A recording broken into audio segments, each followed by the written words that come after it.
satírica, festiva, literaria, artística.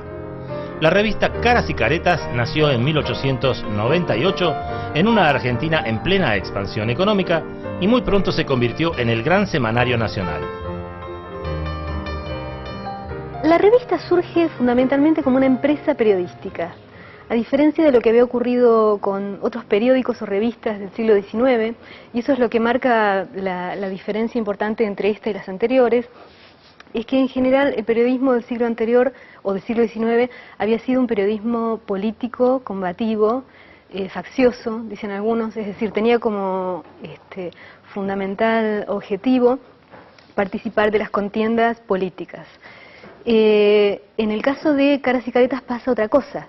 Se trata de gente que en realidad lo que quiere hacer es vivir del periodismo. La revista sale en Montevideo de 1890 a 1897, pero con 4 páginas, mucho más modesta, digamos así, y mucho más revista de caricaturas y nada más que eso. Este español que se llamaba Eustaquio Pellicer se instaló en Buenos Aires y ahí quiso iniciar nuevamente el proyecto. Comenzaron esta aventura acá en Buenos Aires, otra vez. José Sixto Álvarez, el que conocemos como Fray Mocho, fue el que fue seleccionado para poner su nombre en la tapa. Como Pellicer era un español y en ese momento era la guerra de Cuba, el hecho de poner un español como nombre de la revista podía ser interpretado, digamos, como el tomar partido para un lado, para el otro en la guerra, y como eso se quería evitar, lo que se hizo fue poner un criollo, y este criollo resultó ser José Sixto Álvarez, que había tenido varios oficios previamente, inclusive había sido policía de pesquisas en Buenos Aires, y también había trabajado en distintos diarios. Así que bueno, él fue el nombre que estuvo en los primeros años, digamos, a cargo de la revista, pero en realidad la revista es una revista donde participa mucha gente, y en esto también se nota que es una publicación moderna. Ya no hay, como en los diarios viejos, una sola persona o 2 o 3 que se hacen cargo de la publicación. Surge como una iniciativa de gente vinculada al periodismo y a la gráfica, como una revista ilustrada, donde había un gran protagonismo del dibujo y la fotografía, lo cual era una gran novedad, el uso intensivo de la fotografía como el fotoreportaje, digamos. En 1898, un momento muy particular de la Argentina, la preparación del cambio de siglo, el comienzo de la segunda presidencia de Roca, una Argentina moderna, pujante, rica, digamos.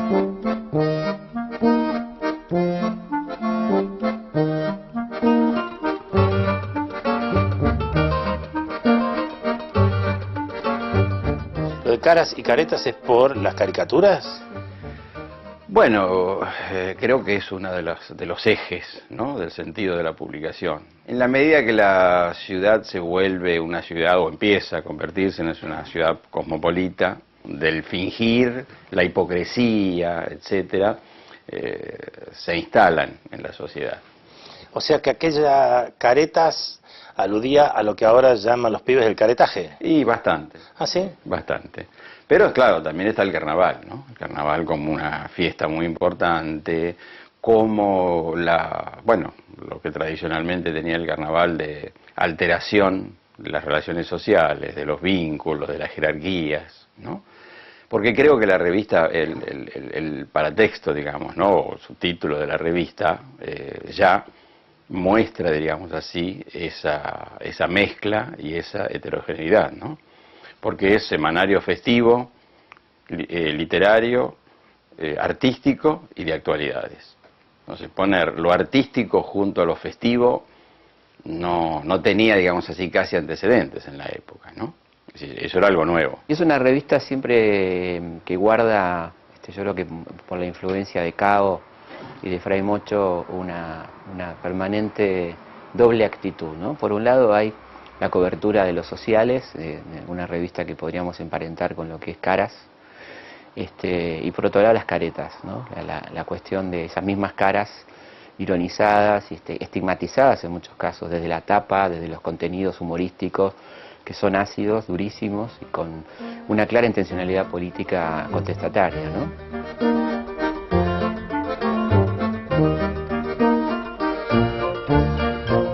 conviven en la revista estas dos cuestiones, lo cual la transforma en una revista realmente única, ¿no? Es decir, no es una revista de la sociedad en toda su extensión, sino que es una revista de sociales y a la vez una revista muy crítica de fenómenos políticos, culturales y sociales que se están dando en la Argentina, como por ejemplo el tratamiento de la inmigración, la persecución del movimiento obrero, el fraude, la corrupción, todo lo que aparece durísimamente reflejado en la revista. Así que hay como dos niveles, ¿no?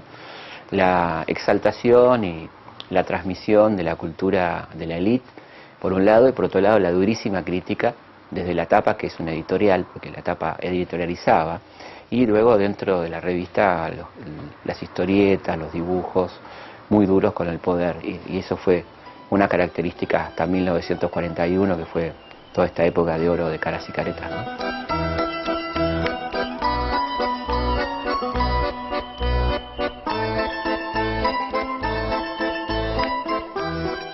La innovación fundamental que Caras y Caretas introduce es la irrupción de lo gráfico. En realidad, Caras y Caretas, las ilustraciones o las publicaciones previas, la ilustración era un poco marginal dentro del texto, lo que predominaba era el texto. La innovación fundamental que introduce Caras y Caretas es el fotograbado, y el fotograbado a nivel masivo, ¿no? La posibilidad de reproducir fotografías e ilustraciones también a nivel fotomecánico, con un procedimiento de reproducción fotomecánica que produce que las ilustraciones puedan convivir en la página junto con el texto.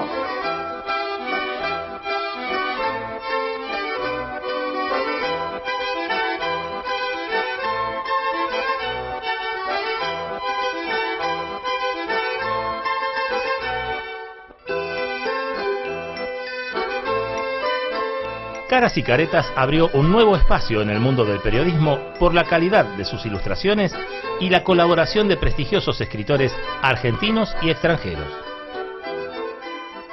Caras y Caretas fue una de las primeras, ¿sí?, en reproducir textos de ficción, relatos de ficción de autores nacionales como Pairó, Lugones, Quiroga, Fray Mocho, con ilustraciones, que venían acompañadas de ilustraciones. Una de las razones por las cuales se dice que Caras y Caretas fue una de las primeras o la primera publicación moderna es que bueno, fue organizada como empresa periodística. Esto quiere decir que el objetivo principal era que siguiera funcionando, que fuera rentable. La revista no se sostenía con la venta, sino con los anuncios.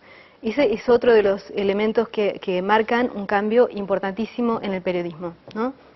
Los anuncios pasan a ser el sostenimiento económico de la revista, y esto trae una serie de consecuencias importantes. Es que es la primera que le paga a los productores, empieza a pagarle a los escritores que, por ejemplo, publican cuentos o publican poesías o publican dibujantes que publican sus dibujos allí, empiezan a cobrar por lo que escriben. Pagó colecciones literarias acá y afuera, ¿no? Tenía notas de gente importantísima, digamos, de Bernard Shaw, Anatole France, bueno, de firmas mundialmente reconocidas.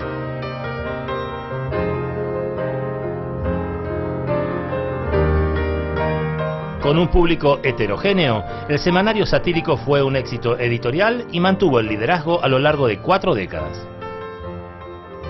¿Quiénes leen Caras y Caretas? El primer número tiene 15.000 lectores, pero al año y medio va a estar en 80.000, 85.000 lectores. Una subida vertiginosa. Y cuando hacen un número especial, que es por el atentado contra el rey Humberto en Italia, claro, con toda la inmigración italiana que había en la Argentina, venden 200.000 ejemplares.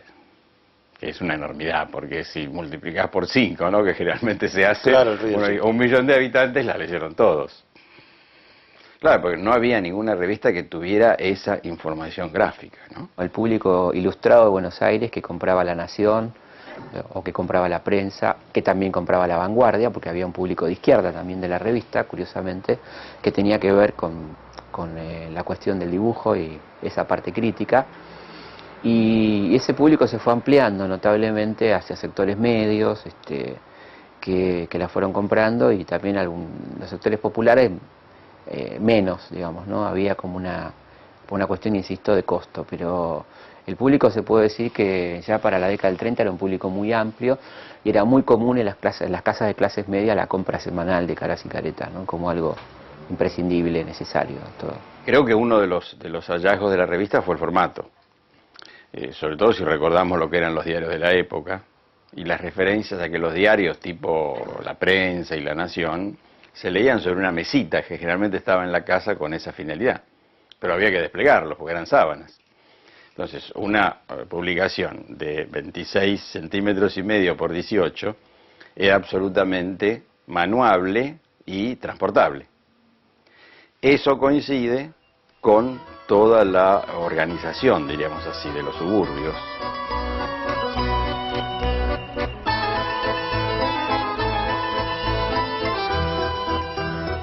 Quiero decir que la gente tenía que viajar para llegar a su trabajo. Entonces, esta revista era llevable con uno para leerla durante el viaje. Me parece que fue uno de los hallazgos el formato. ¿Qué otro contexto condicionante tiene Caras y Caretas? Esta cuestión del encuentro entre inmigrantes y nativos. A mí me parece que la revista procesa ese fenómeno difícil, digamos, de acomodación y reacomodación, ¿no? Entre gente que venía de lugares muy distintos, ¿no? Que hablaba inclusive lenguas muy distintas, y empezaba a balbucear el castellano con los nativos. A eso me parece que uno puede ver en la heterogeneidad de la revista, es decir, en esta combinación de la imagen con la palabra, en esta combinación de lo serio con lo cómico, todas manifestaciones de esa heterogeneidad, ¿no? Creo que era una revista cultural, política, informativa, una revista que se transformó en imprescindible para los sectores medios, altos y luego medios. Digo primero altos porque era muy difícil para las familias por ahí acceder a una revista al principio, pero después se fue haciendo una revista de consumo necesario de los sectores medios, que querían enterarse de cómo vivía la alta sociedad y a la vez les gustaba mucho ese estilo ácido de la revista. Y había mucho de cultura, mucho de información de lo que pasaba en Europa, de avances científicos, había novelas, estas famosas entregas semanales de novela. Así que había mucho de cultura, mucho policial, una de las primeras revistas y publicaciones dedicadas a lo policial, con fotoreportajes, algunos sensacionalistas directamente. Así que había un poco para todos los gustos. En el próximo bloque, la relación de los políticos con Caras y Caretas y su regreso en el siglo XXI como la revista de la patria.